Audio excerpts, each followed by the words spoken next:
Hey guys, Lucas Sacco here. Today I'm bringing you guys a tier list for the new September 2024 metagame, post ban list, of course. We just got the ban list yesterday, and it looks like there's a bunch of exciting new decks that are going to be coming up for it. So let's just get right into it. First off, we have Snake Eye. This is a deck that I think was a little bit overhyped, even by me at the beginning. I think after looking into this deck and testing a little bit more, this deck's a lot worse than I thought it was. Having the limitation of one Snake Eye Ash and one Poplar in your deck gives you a lot less grind game, as well as consistency and the ability to play through hand traps. A lot of the decks that you are going to see coming up into next format will actually be playing like two Snake Eyes Oak and Birch just to make up for it. So they're having to add a lot of bad cards into their deck in order to get there. Not to mention, if you look at how this deck plays through Nib now, it's basically using the Fiendsmith cards as a one-of. So they're playing one Fiendsmith, and they're going like Moon, Requiem, into Engraver. They're having to go Requiem, equip onto Engraver, make Necro equip, and then special back the Engraver just to make Caesar. That's a lot of extra steps they're having to go through just to make a Caesar so they don't lose to Nib. Not to mention, it also like makes the rest of their combo worse. So if you really look at what they're doing, it's really not as powerful as everyone thinks it is. And I think this deck is overhyped. So I'm going to put it down in tier 2, even though I think we will still see some of this deck throughout the rest of the format. For Branded, I think that Branded is actually a little bit better than Snake Eye. The deck has more ability to play into boards. Not to mention, the one of Branded Fusion doesn't really hit the deck's power at all. It's just a consistency hit. I will say that with people playing D-Crow, sometimes this deck can get put in a shambles situation when they go like activate the graveyard effect targeting Branded Fusion. Crowing that literally turns off the ability to get to Branded Fusion for the rest of the duel, unless they play Spriggan's Kit, and even then it's kind of a weird situation to get Spriggan's Kit into rotation. So I'll put Branded Fusion at Branded in general at tier 2. For Centurion, I think this deck is really cool. It has a lot of nice interactions, but losing Calamity really loses this deck's main power, main function, which was to turn skip your opponent. I think the deck still could be good in the future. It does still have new support cards coming out, but for now I'm going to put it down in tier 2. Chimera. This is a deck that I think a lot of people kind of gave up on as it has less power. And like you needed more power going into the last format. However, with the power of all decks kind of decreasing, I think Chimera could surface back into the metagame, as well as being one of the few decks that can still utilize Fiendsmith cards. Chimera gains a lot of value in doing so, and it can play through Nibiru really well. Tempai. Tempai is a deck that is still consistent. I don't think it's tier 1 or tier 0 how it is in the OCG. However, Tempai is very good still, and it can provide a lot of like coverage for shifter decks. Right, so like decks that play Shifter in general, Tempai in general is probably still the best one. I think that it did lose some power because you can like Cosmic Cyclone the Sengen Summoning as soon as you see a card just to play around other things and not really worry about getting punished by a second one. Not to mention losing Prosperity is also going to hurt this deck, so they basically lost 4 starters from their deck. I did see some people were playing the set rotation as well as where there's a will, there's a way. However, those are just very bad cards in general. They are very restrictive, and they only allow you to do one thing. And I think that, to be honest, Tempai did just decrease in power, but it still serves its main purpose, being the best shifter deck. Dragon Link. This is a deck that I think will resurface into the format. We haven't seen this for like the past 6 months or so. It actually just won the Houston Regional, but I think that was more of because of the players that were there. There weren't too many great players at Houston. But Dragon Link itself still has a lot of power. It did lose Baron and Savage, so playing through Nibiru with the deck is kind of weird. But you can still reach a very strong inboard of like Seals, Borlin, Savage, as well as like a few other random Dragon type cards, and reach a strong inboard that way. So I think this deck is maybe not tier 1.5 above the other decks, but I think it's at least tier 2. Having the main deck Bestials is going to cover a lot of the different matchups if you look around here, and that's going to like help support the deck a lot. Drytron, this is a deck that I think probably falls into Rogue, even though it got Ava unbanned. If you look at the Drytron decks currently that are topping, they're kind of using the new support, which is going to lock you into machine rituals, and so Ava's not going to be as like good at fulfilling what it did prior to just fill your hand up with anything you wanted. So Drytron, I'm going to put that down in the Rogue category, as well as Salamangreat. This got second at the Houston Regional randomly, so both these decks ended up doing well like recently, but Salamangreat bluntly is a terrible deck. It has no power to it. The inboard really sucks. Even like with the new stuff that you're doing with Code of Soul, to where you can like nuke their field, the deck still has like a lot of issues, and the inboard doesn't really do that much. You're relying very heavily on non-engine in order to get to where you're wanting to with your amount of disruptions with the board. Fire King. This is a deck that I think skyrockets up to tier 1. The Snake Eye cards are still alive. They're still enabling other decks like Fire King. I think independently they're bad, or not even bad, but just like worse than other options. Fire King, however, this deck lets you end with a lot of disruptions, while also playing around Nibiru because of the Arvada. So I think when doing testing, my one Snake Eye Ash was ending with Caesar, Amblawhale, Arvada, and then you had IP in the graveyard. So when you got to use the Arvada negate and destroy the Amblawhale, you got a special summon back IP. So the deck has a lot of disruptions, a lot of grind game as well. The only problem with this deck is that it has to play 40 cards because of the lack of starters in the deck. It's still like 13, 14 starters in the deck, but that's still not great because you need more cards, more starters in your deck in order to play through hand traps. But Kieran also serves as like the ability to play through hand traps. However, I think you still want to keep it closer to 40 in order to do so. But playing 40 cards means you are going to draw into some of those bricks a little bit more. As well as playing 40 cards, you're going to have less room for non-engine. The non-engine for this deck, we still got it to around 15 cards in a 40 card deck, which is really strong, to be honest. So I think this deck is overall one of the best picks for the next format. Gimmick Puppet, I think this deck will fall off a lot. The limits to the Xyz monsters. People say that I didn't touch the deck at all, like you can still FTK. Like, yes, you can still FTK with the deck. However, you have to open exactly field spell, and any disruption stops it. Before, what would happen is that if you open like a mix of like 2-3 card combos, you could end up FTKing through 2 to 3 hand traps if you were very, very good with the deck. I don't think that's going to be the case anymore with the limit to the Xyz monsters because you can't loop them infinite times anymore, and if you do Bestial, the little one, then there's no getting him back. But I think it's still like worth looking at as like a rogue deck. I just don't think it's better than many of the other options. It is still probably better than Drytron and Salamangreat though. Rescue Ace. This is a deck that a lot of people, I think, are overhyping right now. They're saying Rescue Ace looks really good. Rescue Ace is the best deck. I don't think that's the case. If you look at the starters that Rescue Ace has, even if you're playing Bonfire and Poplar, the deck's like starters and ability to play through stuff is not great. These starters are like very limited to all going through original. So like your 3 Bonfires, your Wanteds, your Diabels, all of those starters go through original. If you get ashed on your original, it's almost game over. You just get cooked on the spot. The only other starters you have besides those, it's the Airlifter and Rhoda to get Airlifter. You can argue that Emergency is a starter, however, you do also need another Rescue Ace card in order to make that playable, and there's not too many Rescue Ace cards that you end up playing. Another thing to note is that since there was the hit to Beatrice and Lacrimosa, the Hydrant is no longer a combo, and Fiendsmith is no longer a combo. So the deck lost a whole lot of starters, as well as having Prosperity hit. The deck's overall power didn't really go down too much, but it is losing a lot of consistency. So for that reason, I would put Rescue Ace down in tier 2. Labyrinth is a deck that I think a lot of people are super hyped for. It didn't get any touches on the ban list, and they actually have the ability to still play the funny cannon card, the Equation Cannon, which is going to wipe the field. The only problem that I think with Labyrinth is that it does have a really terrible matchup into Fire King. Like the whole non-targeting removal, floating bodies, Labyrinth's going to have a really tough time with that. Not to mention, Labyrinth already has kind of a tough time with Yubel, knowing that it's going to lose every game that it goes second. So I think I'd put Labyrinth in about a tier 1.5.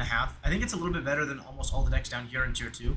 But I wouldn't put it necessarily in contention with the tier 1 decks. Voiceless Voice. This is a deck that is seeing a lot of play in the Master Duel era right now. However, I think this deck has too little power and relies too much on going first right now to be good. I'd say it's a little bit better than Gimmick Puppet, but I think it's a little bit worse than Gimmick Puppet, but it's still better than Drytron and Salamangreat. For that reason, I'd put it down in a rogue. The Memento deck. I think this deck's really cool. I'm going to put it ahead of the Chimera deck in tier 1.5. The only problem that I currently see with the Memento deck is that it does have kind of a few starters again. That's kind of a common thing that you're seeing with a lot of the decks right now, is that there's limited starters in the deck. So with that, you have to keep in mind like the starter count and the math behind it. Having 12 starters in your deck is an 85% consistent like deck. That means that 15% of the time you're just gonna basically lose on the spot because you have no starter in your deck. If you can get to 14 is 90% even. And then anything above that is usually where you find that comfortable deck space, like 15, 16, 17 starters is where you get happy with your deck. For Memento, I believe this deck is restricted to 12 starters. It has 1-for-1 Rhoda, and then it has the 9 good main deck monsters, and then it has Prosperity. So those are the 12 starters of the deck. You can argue that Goblin is a starter. However, I think that Goblin is such a bad starter, it's not worth considering because it doesn't really equal a good board. Memento, however, the inboard is very strong. It plays through a lot of hand traps very well, and I think this deck will only get better as you approach into the Rage of the Abyss metagame. There's actually a card in Rage of the Abyss that's like a quick play spell for Goblin support. It's meant for like the Goblin biker cards. However, the wording on it says you can just tribute a monster, especially on any Goblin from your deck. And you can actually use that card in Memento to just special summon Memento Goblin. And having that card as a special summon instead of a normal summon is actually like a pretty good combo. And it helps you play through hand traps really well, as well as play through boards. So I think it's worth looking at that deck when the Rage of the Abyss comes out. But even for now, I think this deck is a very solid 1.5 tier. This deck plays through Nibiru very well as well, because you can make SP, and usually SP is not great into Nibiru, because when they Nibiru you, you SP banish your field and whatever, but you're banishing cards that aren't necessarily the best inboard pieces. Because usually you get to the end of your combo and you make the best cards that are your biggest boss monsters at the end of your turn, or you're about to make them and then you get Nibiru'd. Whereas in this deck, you don't really put anything on the field that matters besides SP until the end of the turn, which would be the Centurion, or not the Centurion, the Memento big guy, the combined creation. And if they nib you there, you can SP banish it. In the end phase, you can return SP, return combined creation, then use the field spell to still set the Cranium Burst. So you're still going to have SP and Cranium Burst, and they're not going to get it to even summon the Nibiru, because you won't have any other monsters on the field, so the Nibiru won't summon at all. For the next deck, you have Ritual Beast. This is a deck that I know a lot of people are playing right now. It plays through hand traps really well. Shifter didn't get touched, and it can Protoss people, which is something that's going to be really important for next format. I think they're calling Dark Blind is going to be something that's going to be really cool. You can still call Fire Blind because it covers the Fire King matchup and the Tempai matchup. However, there's like a lot of other rogue decks like that rely on dark monsters like Tempai, the Memento deck, the Chimera deck, even Dragon Link, Brand. All those decks rely on dark monsters to be playable, so calling Dark Blind seems pretty good. The only thing that I have an issue with for the Ritual Beast deck is Nibiru.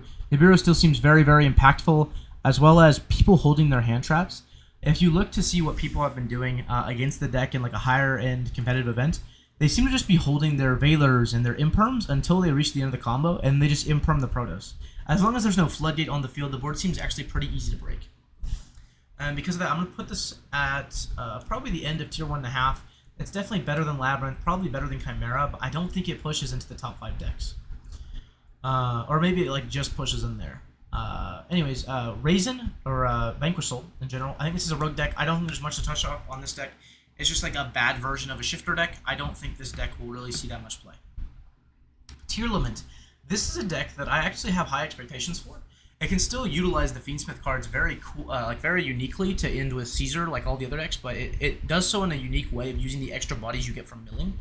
And if you pay attention, they are actually using Aerial Leader. They're going Sequence Aerial Leader to dump things like Shayama in order to combo dump other like Fiend-esque cards, and then they're going to Pilgrim Reaper, which is a rank 6 monster that mills 5, so you still get a lot of value out of the Fiendsmith cards besides just making Caesar. And because of that, like, you have more gas as well. The only thing that I think restricts Tearlament is that it is still a deck that has to play like 40 engine cards, so you don't get to play much non-engine. Floowandereeze. I think this is a little bit better than Vanquish Soul when it comes to like a Shifter deck. The only problem with Robina or Floowandereeze is that it loses really, really hard to board breakers. Things like Book of Eclipse, things like Cosmic Cyclone. Those cards have a very high impact against this deck because the deck's disruptions are not very strong, and having one board breaker to counter their disruptions is it's really strong versus them. I think Sprite is a deck that actually is much better into this new format. I thought that Sprite Elf would get unbanned. Unfortunately, it did not. But even without Sprite Elf getting unbanned, this deck can make a numerous amount of disruptions, and it actually has decent ability to go second. The only thing that's really restricting Sprite is the battle phase ability, and not having the ability to attack over things like SP and like IP disruptive monsters in the format is going to be a little bit tough for the deck, as well as decks having a lot of spot removal right now. So like when you normal summon Beaver, the Phantom or the U-Bell deck is going to be able to Rage Link with the Beaver and then SP banish the other one. It's really hard for them to play through that, just like straight body removal. For the Fire King deck, they can do the same thing. They can like negate the Beaver and then trigger Runix and pop it. It's just kind of hard to play through those sort of disruptions, but besides that, the Sprite deck seems very solid. This deck, this is Runic. I'm going to count this as Runic Stun, and I'm actually going to put this really high. It's very cringe. I'm not a big fan of playing decks like this, however, I do think they're worth considering overall in the metagame. I think that you need to side deck Cosmic Cyclo going into this format. It's going to give you a lot of coverage for the other decks as well. Like it covers Fire King, it's going to cover the Yubel deck, it's going to cover Chandra or the Tenpai deck for going first, as well as Runic Stun. So Cosmic seems mandatory in the side deck. For Runic Stun though, even if you're siding cards for it, sometimes you're just going to lose game 1. You're going to get evenly blown out, or you're going to get set 5 done, they're going to floodgate you. Even with losing 2 skill drains, I don't think this deck loses enough power to like knock it out of the format. So it is something you need to respect. Kashtira, I think Kashtira is one of the better shifter decks in the format. It's definitely better than Tear Lament. It's better than Dragon Link. I don't know if it's just better than the decks up here though, because of the like sheer amount of disruptions that basically all these decks can create. Kashtira, however, is probably the second best shifter deck, the second best deck that can play shifter. Just because it's worse than Tenpai, and if you're going to play a shifter deck, which is like a deck that relies heavy on shifter, I think you should probably just play Tenpai. Whitewood, I'm going to count this as Whitewood Runic, because the regular Whitewood deck is not performing very well at any events, whether OCG, TCG, has one top here and there, but it's not great. For the Whitewood deck, I'm going to put this in top 5 as well. I think that this deck is very strong, and losing the Lacrima burn makes this deck a lot more advanced in like time. I don't think you have to play as many time cards as Ebro was doing. However, I think the deck is very strong and has the ability to win in time. Whether or not you're like using large amount of time cards or not, I think the one Moonin can cover the time aspect of it, which is really the biggest downside of this deck. This is Unchained, like Unchained Fiendsmith deck. I think this deck is really cool. I'd put it at the top at tier 2. My only issues with this deck is that it plays things like Shyama, like hard bricks in your deck that don't equal any value. And this deck does not have as much ability to go second anymore. I will say this deck got a lot better with Appaloosa being removed from the format, because Appaloosa was really good versus this deck. The only way you had to play around Appaloosa was if you had Unchained Soul of Abomination, the big guy. I don't remember his name. But he's actually not once per turn to activate himself to special summon. It's only once per turn to successfully special summon him. So what you do against that deck is you'd go like Chainlink 1 effect to special summon because a card was destroyed, Chainlink 2 him. They'd be forced to Appaloosa negate so you didn't put him on the field.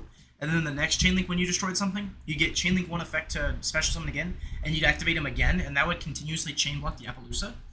But with that interaction no longer being needed, I think that Unchained is a much stronger deck in the format, but I just don't know if it pushes past all the other decks we have currently in Tier 1.5 to Tier 2. Alright, and finally, the best deck in my opinion for the format is Yubel. I'm sure you guys could have guessed this deck. I played this deck for a while. It didn't really receive too many hits on the ban list. So far, we lost Beatrice, and we lost the opening of the Spirit Gates. Those are the only cards that really got hit in the deck. Lacrima was removed, however, you can still do a lot of combos without Lacrima.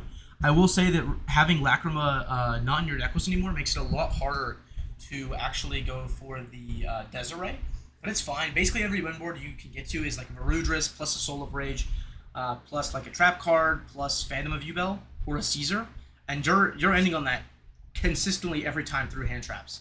Consistently. This deck plays through Droll, plays through Nib, plays through all other forms of later interaction. The only hand traps that are really good versus Yubel are the ones that trade really early. So when they normal summon Beckoning Beast if you have Imperm, when they activate Throne if you have Ash. Those are the only ones that are good versus the deck. However, with having less cards in your main deck, like opening of the Spirit Gates, you'll notice that a lot of Yubel players will revert back to playing larger amounts of things like Squirmer, Spirit, their other extenders, and that'll help the deck play through hand traps. This is what I think is the best overall fit for every deck that I ranked here today. If you think I forgot any decks, please leave them in the comments down below. I'm also going to leave this tier list in the comments as well, so you guys can go do it yourself. If you want me to see what you guys are thinking for the format, please message me on Twitter or anything. I'd love to see what you guys are thinking, as well as check out my other socials down below. And thank you guys so much for watching. I hope you have a fantastic day.